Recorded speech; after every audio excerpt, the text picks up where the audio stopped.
Hello, everyone.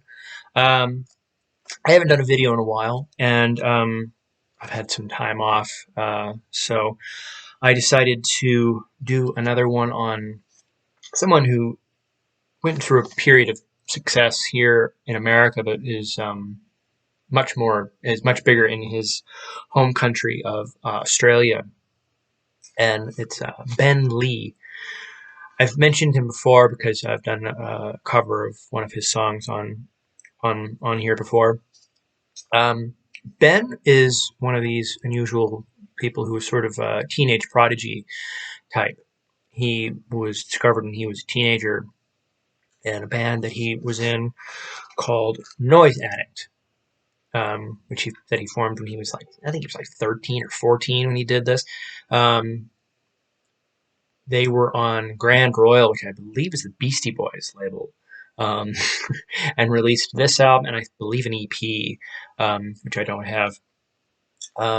Very punky, very, you know, teenage angst record, mid 90s. Um, Even at an early age, Ben was getting the attention of some very big people. Um, the person who talks about it in there's a documentary about Ben called Catch My Disease, which was one of his songs, um, about 10 years ago, which is it starts off with Thurston Moore from Sonic Youth talking about him and how that was how he first became aware of him, was seeing his band, if that says anything. Um, and people kind of went, this kid's really good for being as young as he is. He was writing very mature, very sophisticated, great little tunes. The same year he did that, I believe at the same time, he came out with Grandpa Wood, which is his first album. Compared to the Noise Addict album, that's night and day. The Noise Addict album is very loud and abrasive and electric guitars on everything.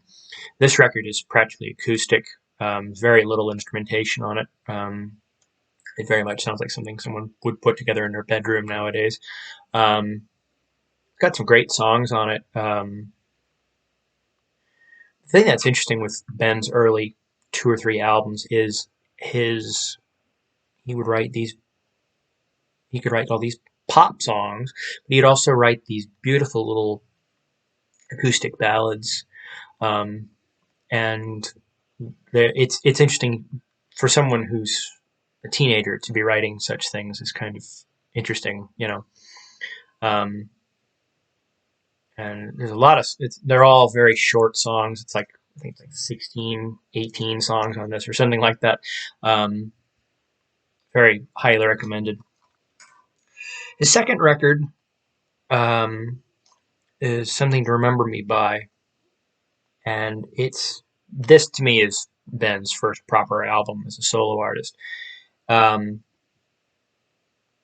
you know, Grandpa Wood is almost like a demo tape. It's very sparse and kind of all over the place and garagey sounding. This is like a proper album. Has full arrangements. Has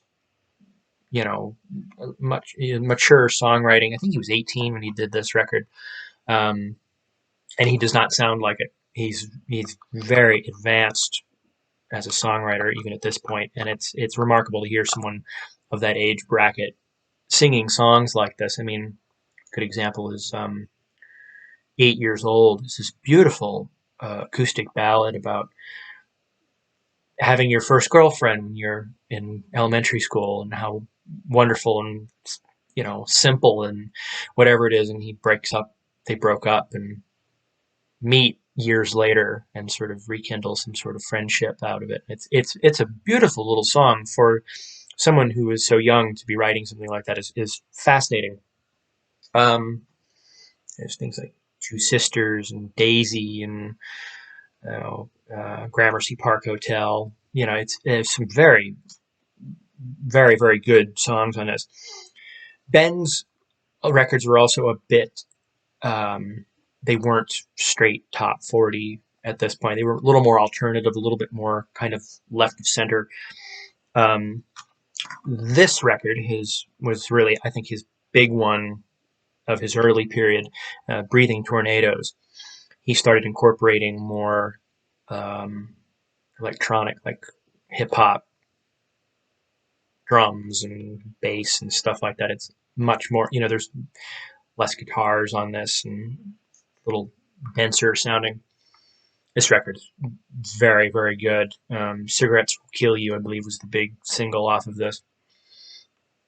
And, he you can kind of see him being sort of the alternative rock guy for the next several years. Off of this record, you can kind of see him going down sort of like, it sounds, I compare it to like Beck's records around this same time. His next record followed that same thing, a little bit more pop, but it's still a little darker and a little bit more, as I said, it's a little more dark and sort of atmospheric. Hey You, Yes You had Running with Scissors, Something Borrowed, Something Blue, I think were both the singles off of this. This record came out in 2003, so this was there was a couple of year gap. I'm not entirely sure if it was. In the documentary, they talk about that in the 90s, Ben was dating Claire Danes, and they broke up. I have a feeling this was the first record because it would explain the gap of time. They broke up, and he went into sort of a tailspin and sort of was kind of lost for a couple of years, not really knowing where he was going with his career and what he was going to do, losing his muse, his, person that he was sort of writing songs about. And he apparently found religion and which sort of, you can kind of see it became a little bit more obvious at various points down his career. The big one in his career was his next record, which to me is, when you go from Hey You, Yes You, which is a very dark kind of somber record with a lot of hip hop kind of production and stuff on it. It's very much of that time period. You go from that to his next record, Awake is the New Sleep, is night and day. Awake is the New Sleep is a phenomenal, phenomenal record from start to finish.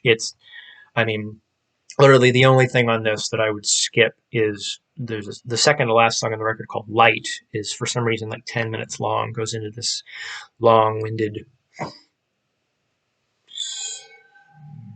spacey thing for the last like 6 minutes. That's about the only thing on this. Other than that, it's perfection from start to finish. Beautiful, straight, just extremely well written, great sounding pop songs. There's no way of picking specific songs from this. Catch My Disease, whatever it is, Gamble Everything for Love, Begin, Apple Candy,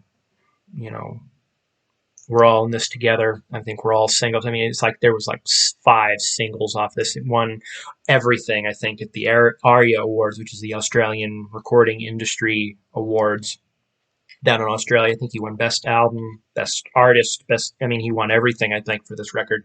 And it's very, very deserved. To say, if any of them, check out this one for sure. His next record, I think, is just as good. It's called Ripe. Ripe is the song that I've covered on here. This record is to me, is just as good. Some of the song topics are a little weird, but it's still, just great melodies, great sense of pop sense. Love Me Like the World is Ending. Ripe.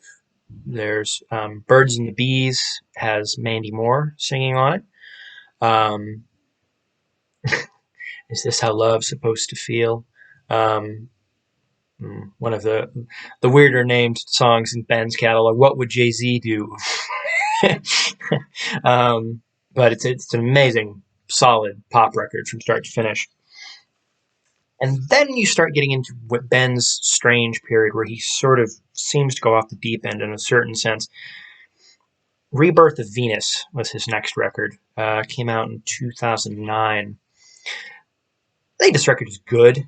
It's not great. It's got too many weird songs on it. I mean, you have just songs that fit with the previous two albums perfectly. You know, What's So Bad About Feeling Good, Sing, um, you know, I love pop music.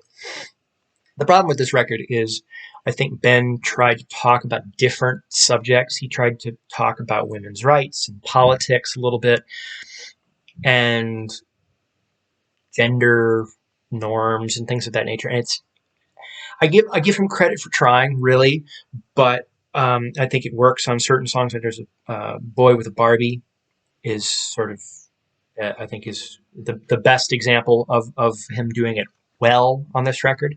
But then he also does things like I'm a Woman Too, which is it's trying a little too hard and it's a little too on the nose. It doesn't quite work. Um, but then when you have that as he talks about it in the liner notes, as that was supposed to be sort of the theme of the record, and yet you have things like Surrender, which seems to doesn't quite go with the sentiment with that. At least if you put it in that context, it's kind of I don't know. Um, but and there's just some strange songs. I said even I think I Love Pop Music is a good example of why this record doesn't work. As much as I like that song, I Love Pop Music is the chorus is about how, you know, pop music can be fun and light and doesn't have to be serious and doesn't have to be talking about big things, and yet the verses are exactly that, talking about politics and religion and all sorts of things. And it's just like I'm not entirely sure what he's trying to say with that, because it seems to be self-defeating in a certain sense, which I don't understand. Still recommend it. I still think it's a good listen, but it's a bit spotty. He goes into this his next I believe it's his next record after that is Deeper into Dream. It's a good record. Don't get me wrong. It's got some good songs on it, but it's a little more kind of angular and weird. And Ben recorded it in his house by himself, and he's doing some weird sort of spacey type things. It's all about dreams and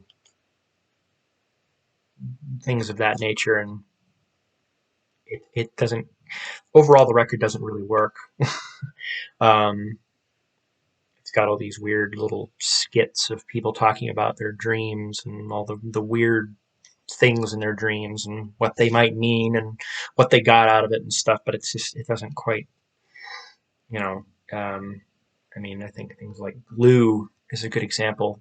um, you know, saying I want to, you know, I want to breathe you in like glue or something like that. It's like, okay, I'm missing something here. What exactly are you going for there? You know, um, the other record I believe is the next one after this. I don't have a copy of it at the moment. Uh, Love is the Great Rebellion, I believe is the name of it.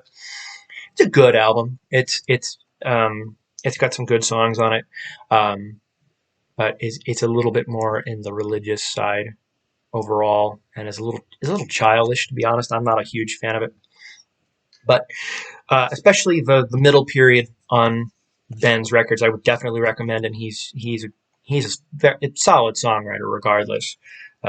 Just I think in the last couple of records he's sort of gone into some odd territory that I don't quite follow, but highly recommended. Ben Lee from Australia. Thank you so much.